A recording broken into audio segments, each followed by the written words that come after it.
As you guys all know, because I share my footage online, I made a lot of mistakes during war. I made it in combat, I made it outside of combat, and I'm just going to share a couple today that maybe you haven't heard before, and hopefully you'll learn something from it. So I'm going to start off with Syria, and this one is really dark, but I got to start with it. My friend ended up taking his life. And I was on Firewatch. I've told the story a couple times, but I did everything right. On Firewatch, I did everything right. I didn't go against protocol. Everything was good, but I should have seen the signs.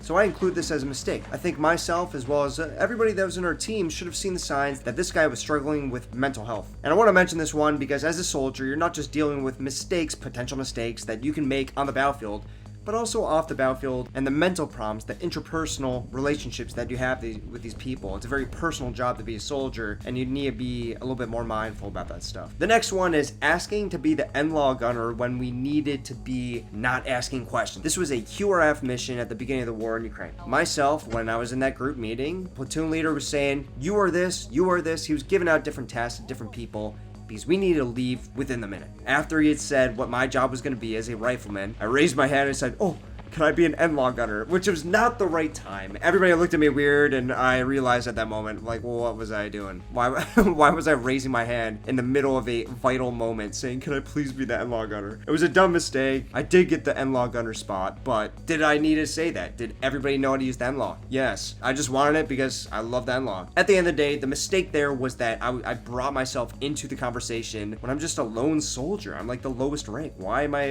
raising my hand in the middle of this very vital time for my own wants? That was a very dumb mistake, but it didn't lead to anything. It was just a wasted time, and it was a poor lapse of judgment on my part, which happens a lot as a foreign fighter. You can forget the military basics and the courtesies very easily. Times like those require an executive decision process from our platoon leader, not a democracy. It is within the minute you need to make a decision. And the next one happens in Iraq, and this one, it stings a little bit because I was the team leader in our operations base. So when we woke up, we were going about our business and we heard some bombing. We have to go through a certain protocol in order to keep everybody safe and be able to defend our position. As the team leader, I made the call about 20 minutes in that we would send one of the guys in the team to go out and try and find some radio signal because we didn't have it inside. And I felt as the team leader that we needed an update. What is going on? And we know that there's aircraft in the sky. And I had to make that tough call of getting that information that could save our lives at the expense of possibly losing one of our guys. He agreed with me. Everything was okay. But when the bombing stopped, I was then criticized for that decision. And it's still a decision to this day that I don't know what the best call is, and that's oftentimes what it is in war. You don't know what the right call is, even after the fact. I think there's a case for either of those things, and it's definitely something I had to weigh, but as a leader, you have to risk your soldiers to get the job done sometimes in order to find out what's going on. And I decided in that moment, obviously, that getting that information on what is happening around us was more important than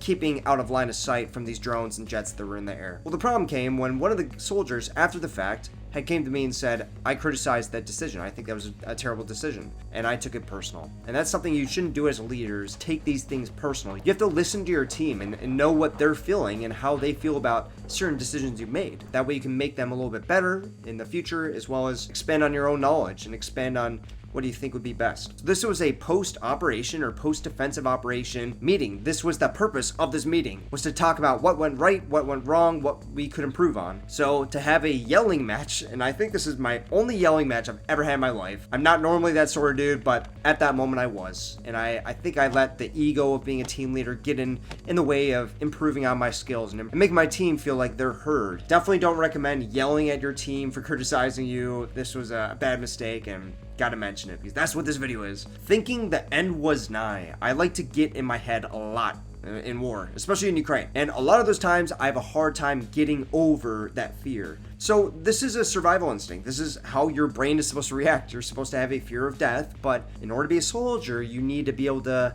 kind of deal with that and make the right choice nonetheless of your fears. Survival instincts are a skill, and just like any skill, you hone it by practicing and repetition. Eventually, you're going to learn how close you can get to certain things. The explosions start to get less scary after the 10th time. So you not only learn, but you experience the different threats. And with experience comes comfort. When you hear the first bomb, even if it's a kilometer away, you start freaking out. But as you get more exposure, you get more used to it, it gets better. So this is just a skill that you have to get over. And what I've seen in all the wars that I've been in is that there is a barrier between a soldier that does a couple months and then he calls it quits and he goes home, and the person who sticks it through and then he continues on. And this all comes down to exposure. It all comes down to getting through that threshold of fear, breaking through that, and then you're able to perform in even the worst circumstances. But yeah, I've had a lot of times where I was freaked out. I think you can see in the videos, even on my third operation with the last unit I was in, I called it quits after that. I said, I'm going to focus on FPVs. I don't like thinking that I'm being surrounded or that somebody's going to be knocking on the doors. I'm a drone operator. I don't like that. I let the fear get to my head. And I found a great job to do, making FPVs, making the FPV cell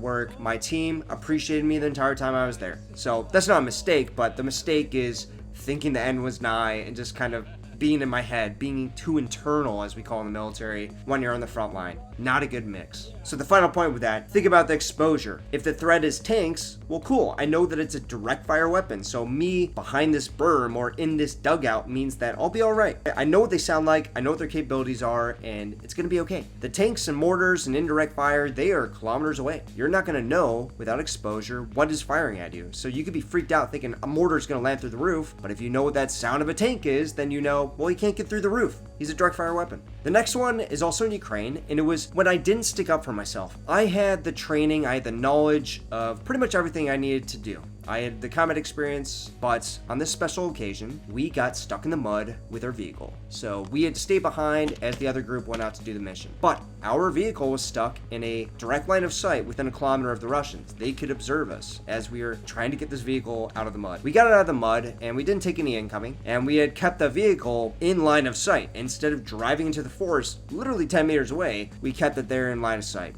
I knew that wasn't the right choice, but we had Ukrainians with us and I didn't know what their experience was, and I didn't want to put myself as the leader in that situation, even though I knew the right thing was to put it into camouflage and hide the vehicle so they don't target us. So when my team came back, they were like, why is there a vehicle in the middle of the road? Why is it in plain view of the Russians? Like, let's get the hell out of here. And that was a mistake. I should have said something at that moment. The prior one, when we were making the team, finding out who's going to be a gunner, everybody knows what to do, and it's a quick plan for a QRF mission, that's one thing. But to be there sitting on a road for an hour with this vehicle in plain sight and I know what the right choice is, that's definitely a time when I should have said something with my experience. And the next one is from Iraq, where I learned the lesson of building structures and building camouflage in a strong way, not in a way that a strong breeze could bring it down. And this was kind of the difference between my team and Shresh's team. Shresh was an amazing team leader out there, and he would build these amazing structures for months. And we all laughed at him thinking, why are you building it so well? Like, this is just, we're living in caves, it doesn't matter. But